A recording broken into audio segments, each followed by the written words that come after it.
Meet Sukuna, the man now capable of beating Gojo.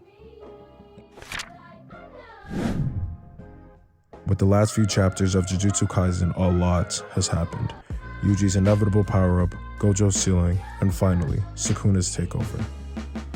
Throughout the manga, Gojo is said to be the strongest, both within the confines of the fourth wall and outside of it.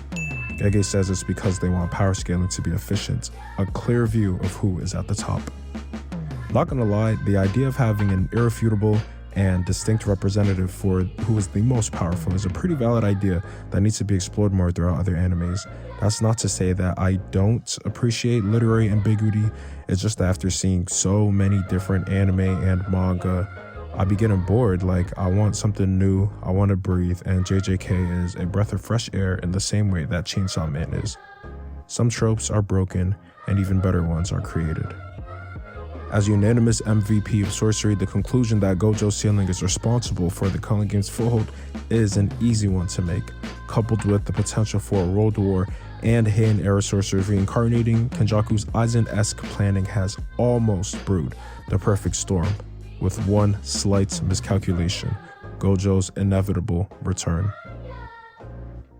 In a battle of domains, Gojo and Sukuna are seemingly evenly matched. However, this simply is not the case. Gojo's domain expansion stems from the hereditary curse technique, Limitless, and is one of the most, if not the most broken ability in his arsenal. Basically, it works by completely overstimulating the opponent's brain with an infinite amount of information. Sukuna's Malevolent Shrine is quite different from other domain expansions due to its most distinguishing quality. It doesn't create a separate space using a barrier. Because of this, it is considered a divine technique, as the ability to manifest a domain without a barrier is akin to an artist drawing on air instead of a canvas. Due to the nature of the barrierless domain, there's an escape route created via a binding vow, extending the range of this domain by about 200 meters.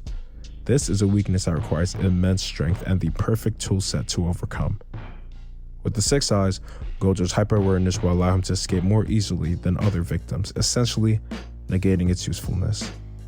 However, if we take into account that Sukuna now has Megumi Fushigiro's curse techniques, as we've seen him summon Nue, it's possible for Sukuna to summon Magahara. If he can summon that beast of a Shikigami, it's literally GG's. He's not gonna no diff Gojo, he's just simply gonna beat him without even breaking a sweat. We cannot ignore the fact that it's possible for him to use Megumi's domain expansion, Chimera Shadow Garden, or even a hybrid of the two. And if that is the case, he literally no diffs Gojo. I don't care. Y'all can literally argue about it in the comments. There is no way, there's absolutely no chance that Gojo can win. Imagine for a second that Sukuna is capable of manifesting Megumi's domain upon the air, painting it in the same manner that Malevolent Shrine is. The sky's blue pigment starts to peel back and reveals a jet black color, which seems to have already been distempered by a divine hand. What's Gojo's next move? At that point, there probably isn't one.